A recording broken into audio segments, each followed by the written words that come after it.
Hello friends. पिछले lecture में हमने समझा था कि सेक्सुअल रिप्रोडक्शन उसके कैरेक्टरिस्टिक्स क्या हैं और फ्लावरिंग प्लांट्स में कैसे सेक्सुअल रिप्रोडक्शन होता है, फ्लावर्स के वेरियस पार्ट्स क्या हैं और कैसे पोलन ट्रांसफ़र होता है स्टिग्मा तक। हमने सारी चीज़ें डिटेल में समझी थी। साथ ही हमने सेक्सुअल रिप्रोडक्शन के जो कैरेक्टरिस्टिक्स हैं उनको भी ठीक से समझा था। तो इस लेक्चर में हम लोग मेल और फीमेल रिप्रोडक्टिव ऑर्गन को समझेंगे, साथ ही रिप्रोडक्टिव हेल्थ को भी कवर करेंगे। ठीक है। तो हमने देखा था कि सेक्सुअल रिप्रोडक्शन जो बेसिकली जो है, सेक्सुअल रिप्रोडक्शन में जो मेल गैमीट है उसको फीमेल बॉडी तक ट्रांसफ़र करना होता है। ठीक है। ताकि सेक्सुअल रिप्रोडक्शन का फीचर क्या है, गैमीट फॉर्मेशन, मतलब गैमीट का बनना बहुत ज़रूरी है। और गैमीट क्या होता है, गैमीट है जर्म सेल, जिससे हमारी जो बॉडी है, बॉडी में सोमेटिक सेल्स होती हैं। ठीक है। एक्सेप्ट जर्म सेल, जो भी बॉडी की सेल्स होती हैं वो सोमेटिक सेल्स होती हैं, जिनकी प्लॉइडी नंबर क्या होता है, डिप्लॉइड होती हैं, ये 2n। ठीक है। और जब गैमीट फॉर्मेशन होता है, जब गैमीट बनता है, तो ये होता है हैप्लॉइड, क्योंकि हमारी बॉडी में जो कैरेक्टर्स आते हैं वो फादर से और मदर से, दोनों से आते हैं। क्योंकि आधे क्रोमोसोम आएंगे मदर साइड से और आधे आएंगे फादर साइड से। तो जो क्रोमोसोम होते हैं, और क्रोमोसोम की यूनिट क्या है, जीन है। तो हमारा जो भी बॉडी है, जो भी हमारे मॉर्फोलॉजिकल फीचर्स हैं या फिजियोलॉजिकल फीचर्स हैं, मॉर्फोलॉजी मतलब जो हमें बाहर दिखता है, मतलब जैसे कि हमारे आँखों का कलर है या जो हमारे एक्सटर्नल फीचर्स हैं, ये भी जीन से कंट्रोल होंगे। साथ ही साथ हमारी फिजियोलॉजी कैसी है, जैसे कि हमारी पैनक्रियाज में इंसुलिन हार्मोन बनता है, तो ये सारी चीज़ें भी जीन से ही कंट्रोल होती हैं। तो जीन को क्रोमोसोम का स्ट्रक्चरल और साथ ही साथ फंक्शनल यूनिट भी बोलते हैं। ठीक है। तो हमने समझा था कि होमोलोगस क्रोमोसोम क्या होते हैं लास्ट लेक्चर में। अगर आपने नहीं देखा है तो आप जाके चैनल पर विजिट करके देख सकते हैं। तो रिप्रोडक्टिव ऑर्गन की ज़रूरत क्या है, पहले हम ये देखते हैं। रिप्रोडक्टिव ऑर्गन की ज़रूरत इसलिए है, जैसे कि प्लांट्स हैं, प्लांट्स में जो फ्लावर होता है वो होता है रिप्रोडक्टिव स्ट्रक्चर, और फ्लावर से ही पोलन का ट्रांसफ़र होता है स्टिग्मा तक, और स्टिग्मा में पोलन ट्यूब बन के और फर्टिलाइजेशन होता है और जाइगोट बनता है, और जाइगोट से क्या बनता है, सीड बनता है। तो जो मेल गैमीट है, इसको फीमेल की बॉडी तक पहुंचाने के लिए हमें इन ऑर्गन्स की ज़रूरत होती है ना, क्योंकि ट्रांसफ़र तो होना ज़रूरी है। जैसे कि जो फ्लावरिंग प्लांट है उनमें पॉलिनेशन से हो जाता है, तो उसमें या तो बर्ड्स हेल्प करती हैं या आर्थ्रोपोड होते हैं जो कीड़े मकोड़े होते हैं। तो किसी ना किसी तरीके से मेल गैमीट फीमेल बॉडी तक पहुंच जाता है। ठीक है। तो हम देखेंगे कि मेल रिप्रोडक्टिव ऑर्गन और फीमेल रिप्रोडक्टिव ऑर्गन की जो स्ट्रक्चरल ऑर्गेनाइजेशन है ये कैसी है। तो बेसिकली क्या होता है कि जो मेल रिप्रोडक्टिव ऑर्गन है, ठीक है, इसमें जो टेस्टिस होते हैं, टेस्टिस से ही फॉर्मेशन होता है मेल गैमीट का। मेल गैमीट जो कि है स्पर्म, स्पर्म का फॉर्मेशन होता है टेस्टिस में। ये इधर देखो, आप टेस्टिस देख रहे हैं, इनमें होता है मेल गैमीट का फॉर्मेशन।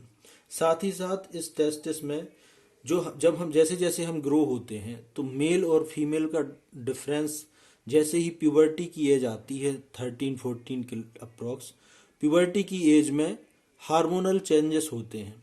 ठीक है। ये हार्मोन्स क्या हैं, हार्मोन्स ऐसे बायोकेमिकल हैं जो कि बॉडी में मतलब बॉडी को कोऑर्डिनेट करते हैं, और बॉडी में जैसे कि जो फीमेल हैं उनमें एस्ट्रोजन हार्मोन सीक्रेट होगा। तो इसका बेसिकली फंक्शन ये है कि जो फीमेल कैरेक्टरिस्टिक्स हैं इनको लेकर आता है। वो फीमेल में एस्ट्रोजन होगा, मेल में टेस्टोस्टेरोन होगा। अब ये हार्मोन सीक्रेट, जो मेल का हार्मोन है वो टेस्टिस से सीक्रेट होता है, और जो फीमेल का हार्मोन है वो ओवरी से सीक्रेट होता है।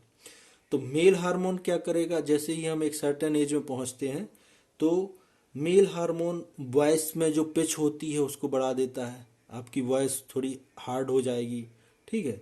दूसरी चीज़, जो फीमेल है इनमें मेमरी ग्लैंड की फॉर्मेशन होने लगती है, मेमरी ग्लैंड बनने लगते हैं, बॉडी का स्ट्रक्चर चेंज होने लगता है। साथ ही साथ इन हार्मोन के और भी बहुत सारे काम हैं जो हम देखेंगे। तो टेस्टोस्टेरॉन जो है ये मस्कुलाइन कैरेक्टर को डेवलप करता है मेल में। ठीक है, तो मेल का जो मेल रिप्रोडक्टिव ऑर्गन जो हैं उनको हम देखते हैं तो टेस्टिस होते हैं। ठीक है, ये टेस्टिस कवर होते हैं एक स्क्रोटम से, स्क्रोटम जो बाहर की स्किन होती है उससे कवर होते हैं टेस्टिस। और ये एक पेयर में होते हैं, यानी कि दो दो टेस्टिस होते हैं, दो टेस्टिकल्स होते हैं। ठीक है, इनके अंदर क्या होता है, जैसे हम टेस्टिस का क्रॉस सेक्शन लेते हैं। ठीक है, ये टेस्टिस का क्रॉस सेक्शन लिया तो इनमें बहुत ही फाइन ट्यूब्यूल्स होती हैं जिनको हम क्या बोलते हैं, जिनको हम बोलते हैं सेमिनिफेरस ट्यूब्यूल्स। सेमिनिफेरस ट्यूब्यूल्स, इन ट्यूब्यूल्स का काम होता है स्पर्म का पालन पोषण करना, स्पर्म इन्हीं में फॉर्म होता है। ठीक है, और जब रिक्वायर्ड होता है तो रिलीज कर दिया जाता है। ठीक है, तो सेमिनिफेरस में ट्यूब्यूल्स में इसका स्पर्म का फॉर्मेशन होगा। साथ ही साथ टेस्टिस रिस्पॉन्सिबल हैं टेस्टोस्टेरॉन हार्मोन बनाने के लिए, और ये हार्मोन मेल में मेल कैरेक्टर को लेकर आते हैं। जब प्यूबर्टी के एज की बाद ये जो है मस्कुलाइन जो कैरेक्टर होते हैं मेल के वो लेके आते हैं, बियर्ड, ये सारी चीज़ें कंट्रोल होती हैं टेस्टोस्टेरॉन हार्मोन से, और ये रिलीज होता है टेस्टिस से। ठीक है, अब हम टेस्टिस को देखते हैं तो इधर इधर क्या होता है, ये जो जो सेमिनिफेरस ट्यूब्यूल्स होती हैं ये सारी ज्वाइंट होके बनाती हैं वास डिफरेंस। ये एक ट्यूब लाइक स्ट्रक्चर है, पाइपलाइन लाइक स्ट्रक्चर है, पतली सी ट्यूब होती है। ठीक है, और ये पेनिस से होकर के इधर, और जो जब ये वास डिफरेंस और ये हमारी ये है क्या, ये यूरिनरी ब्लैडर है। ठीक है, तो किडनी से आएगी यूरेटर। ठीक है, जो भी किडनी से एक्सक्रीशन होता है, जो यूरिन बनती है, यूरिन को इधर यूरिनरी ब्लैडर तक लेके आते हैं। ठीक है, तो ये होती है यूरेटर, और ये वास डिफरेंस उसको क्रॉस करते हुए जाएगी। ठीक है, और यूरिनरी ब्लैडर से जो एक यहाँ पे जॉइंट हो जाएगी ये यूरेथ्रा, तो ये बन जाएगा क्या, यूरेथ्रा। यानी कि जो यूरिन का पासिंग रूट है और जो सीमेन का पासिंग रूट है वो सेम है। ठीक है, क्योंकि यूरिनरी ब्लैडर से ही एक ट्यूब निकलेगी और वो वास डिफरेंस में जुड़ जाएगी, और फिर इसको हम वास डिफरेंस नहीं बोलेंगे, फिर इसको हम क्या बोलेंगे, यूरेथ्रा बोलेंगे।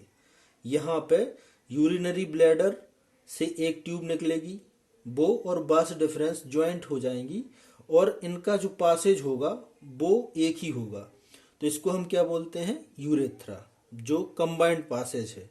उसी से यूरिन पास होगी और उसी से सीमेन पास होगा। ठीक है, साथ ही यहाँ पे कुछ ग्लैंड्स होती हैं जो वास डिफरेंस के नीचे इधर होती हैं, तो इनको सेमिनल वेसिकल बोलते हैं। ये स्लाइमी टाइप का लिक्विड छोड़ती हैं स्पर्म के साथ में, जो कि स्पर्म की मोटिलिटी के लिए रिस्पॉन्सिबल होता है और एक मीडियम प्रोवाइड करता है। दूसरी चीज प्रोस्टेट ग्लैंड होती हैं, इनका काम भी ऐसे ही होता है। ये भी कुछ स्लाइमी मिल्की लिक्विड छोड़ती हैं, वाइटिस लिक्विड, और इसका काम होता है वेजाइना की मसल्स को कॉन्ट्रैक्ट करना। ठीक है, ताकि मूवमेंट हो सके, स्पर्म का मूवमेंट हो सके। फाइनली स्पर्म को जाना है फैलोपियन ट्यूब तक। ठीक है, हम आगे देखेंगे कि फैलोपियन ट्यूब क्या है। और ये जो पेनिस होता है ये मस्कुलर स्ट्रक्चर है, ये एक मस्कुलर स्ट्रक्चर है, और इसमें जब ब्लड की सप्लाई इंप्रूव होती है तो इसमें इरेक्शन होता है। ठीक है, ये हमने देखा। ठीक है, तो आपको इतनी बात समझ में आई। अब देखते हैं हम थोड़ा सा हार्मोन के ऊपर बात करते हैं। तो हमारी जो भी बॉडी के कैरेक्टर हैं इनको कंट्रोल करता है क्या, जीन। और जीन पास कैसे होती है, क्रोमोसोम से। अगर हम इस रिप्रोडक्शन की बात कर रहे हैं तो इसमें मेल और फीमेल में जब मेल और फीमेल से जब ऑफस्प्रिंग पैदा होगी तो ऑफस्प्रिंग में दोनों के कैरेक्टर होंगे। कुछ जीन मदर साइड से आएंगे, कुछ जीन फादर साइड से आएंगे। ठीक है, और ये जीन जब एक्सप्रेस होते हैं, जीन एक्सप्रेस कैसे होते हैं, जैसे कि ये क्रोमोसोम है। ठीक है, तो क्रोमोसोम पे जीन होंगे और इनके अल्टरनेट फॉर्म को क्या बोल देते हैं, एलील बोल देते हैं। कोई शायद डोमिनेंट होगा, एक कैरेक्टर मदर से आया हुआ डोमिनेंट हो सकता है या फादर से आया हुआ डोमिनेंट हो सकता है, दोनों भी डोमिनेंट हो सकते हैं, या एक रिसेसिव हो सकता है। तो इनमें से जो भी एक्सप्रेशन होगा इनके कंबाइंड फॉर्म से, वो वाला प्रोटीन सिंथेसिस होगा और वो प्रोटीन किसी भी एक कैरेक्टर के लिए रिस्पॉन्सिबल हो सकता है। ठीक है, जैसे आई का कलर है, ठीक है, या फिर इंसुलिन की फॉर्मेशन होती है पेनक्रियाज में, तो इसके लिए भी कोई ना कोई जीन रिस्पॉन्सिबल होगा। इस तरह से मतलब हमारे कैरेक्टर का डिटर्मिनेशन होता है। अब हम फीमेल रिप्रोडक्टिव ऑर्गन की बात करते हैं। तो फीमेल रिप्रोडक्टिव ऑर्गन में ओवरी होती हैं। ये जो है ये स्ट्रक्चर होगा एब्डोमिनल केविटी में, जहाँ हमारी जैसे कि ये होती है ना नाभि, नाभि होती, नाभि के जस्ट नीचे ये वाला स्ट्रक्चर होगा। ठीक है, इनको बोलते हैं ओवरी। और ओवरी से हर महीने अल्टरनेट तौर पर कभी इससे कभी उससे एक ओवा रिलीज होता है। लेकिन जब एक फीमेल चाइल्ड की बर्थ होती है तभी से उस ओवरी में इमैच्योर ओवा होते हैं। वो ऑलरेडी ओवा कैरी करती है, और जब ये प्यूबर्टी एज में आती है तो ये एक एक करके हर महीने जो भी मासिक पीरियड होता है उसमें एक एक ओवा रिलीज करती है। ठीक है, और ये ओवा जब फर्टिलाइज हो जाता है, फर्टिलाइजेशन की प्रोसेस होती है, इस स्ट्रक्चर को बोलते हैं फैलोपियन ट्यूब। ठीक है, फैलोपियन ट्यूब ये जो इस टाइप से रहेगी तो इसको बोलते हैं फैलोपियन ट्यूब, और इसी में फर्टिलाइजेशन की प्रोसेस होती है। तो ओवा रिलीज होगा हर महीने 28 डेज में या 32 या जो भी है, तो उसमें ये रिलीज होगा, और यहाँ पे अगर स्पर्म यहाँ तक पहुँच जाता है तो इसका फर्टिलाइजेशन होगा। और अगर फर्टिलाइजेशन नहीं होता है, बेसिकली जो फीमेल बॉडी है ये अपने आप को हर महीने प्रिपेयर करती है टू कंसीव, लेकिन अगर फर्टिलाइजेशन नहीं होता है तो ये ओवा डिस्चार्ज हो जाएगा। साथ ही साथ ये जो इसकी बॉडी है ये इसको बोलते हैं यूटेरस, जिसको हम बच्चादानी भी बोलते हैं, जिसमें कि फीटस का डेवलपमेंट होता है।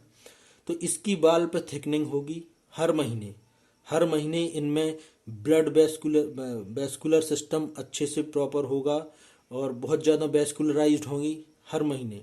ठीक है, और अगर फर्टिलाइजेशन नहीं होता है और कंसीव नहीं करती हैं, ठीक है, तो ये फिर झड़ जाती है।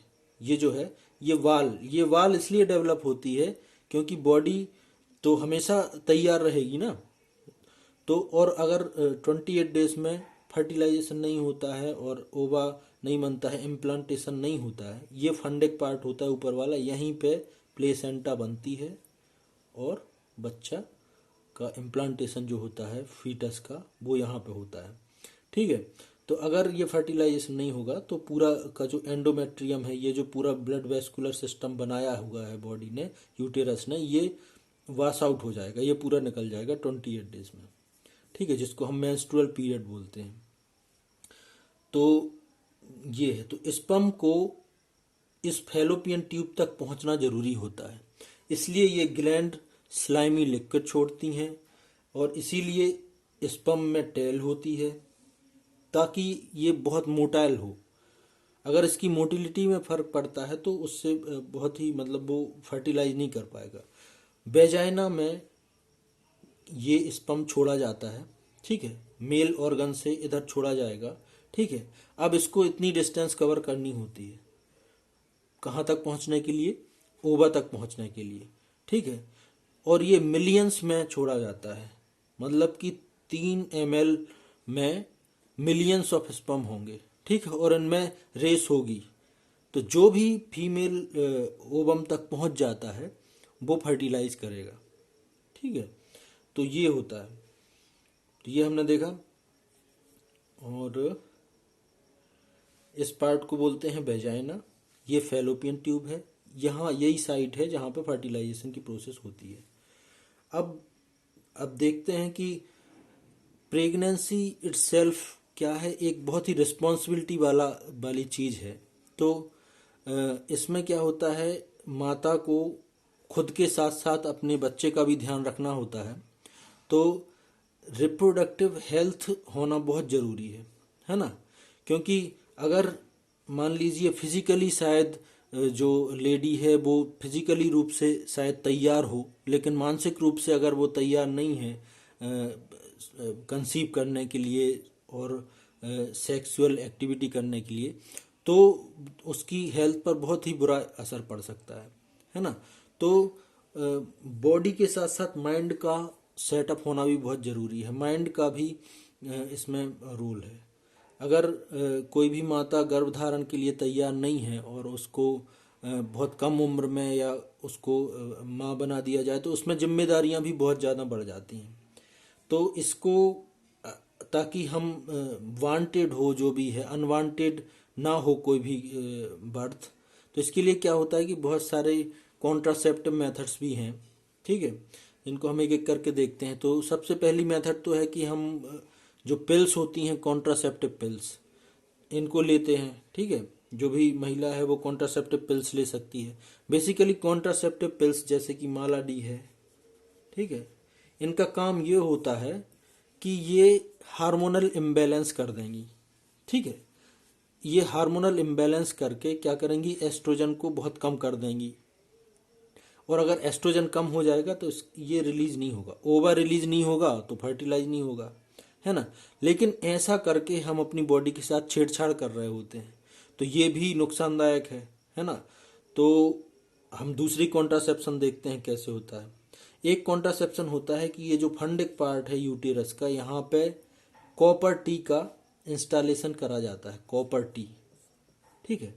ये कॉपर टी यहाँ पे इम्प्लांट कर दी जाती है ताकि फर्टिलाइज जो एग है, जो फर्टिलाइज हो चुका है, वो यहाँ पे इम्प्लांट ना हो सके, ठीक है। क्योंकि कॉपर में कुछ कैरेक्टर ऐसे होते हैं वो इसको किल कर देता है, जो फर्टिलाइज्ड जाइगोट होगा उसको किल कर देगा। तो ये कॉपर टी है, लेकिन इसके भी सर्जिकल जब हम करेंगे तो इससे बॉडी को नुकसान हो सकता है, ठीक है। तो तीसरी जो मेथड है वो है क्या, कि सर्जरी करके अगर इसको कट कर दिया जाए, ये जो फैलोपियन ट्यूब है इसको बीच में से कट करके और फिर ऐसा जोड़ दिया जाए, उसकी सर्जरी कर दी जाए, तो ओवर रिलीज होगा भी तो यहाँ नहीं आ पाएगा, यूटेरस में आ ही नहीं पाएगा, तो फर्टिलाइजेशन का सवाल ही पैदा नहीं होता। दूसरी चीज़ क्या करते हैं कि मेल में वास डिफरेंस को कट करके सर्जरी कर दी जाती है, तो स्पर्म आएगा ही नहीं, स्पर्म निकलेगा ही नहीं, तो फर्टिलाइजेशन का सवाल ही पैदा नहीं होता। तो ये कुछ कॉन्ट्रासेप्टिव मेथड्स हैं। तो रिप्रोडक्शन मतलब इस प्रोसेस में जो हेल्थ, जो रिप्रोडक्टिव हेल्थ है, उसमें ये ज़रूरी है कि जो भी पार्टिसिपेंट्स हैं, जो भी इस रिप्रोड्यूस कर रहे हैं, जो भी हैं, तो उनको अपने बारे में अवेयर होना बहुत ज़रूरी है। सेक्स का अवेयरनेस बहुत ज़रूरी है। तो इन सब चीज़ों का ध्यान रखना बहुत ज़रूरी है कि जैसे कि एक कम एज में किसी लड़की की शादी कर दी जाती है, तो उसको उसको बहुत सारी चीज़ों से गुजरना पड़ सकता है। इसलिए ये अवेयर होना बहुत ज़रूरी है। अपनी रिप्रोडक्टिव हेल्थ के बारे में जानकारी रखना बहुत ज़रूरी है, ठीक है। तो ये हमने देखा। तो ये वाला चैप्टर आपका कंप्लीट हो गया। आपको अगर वीडियो पसंद आया हो तो आप लाइक करें, सब्सक्राइब करें।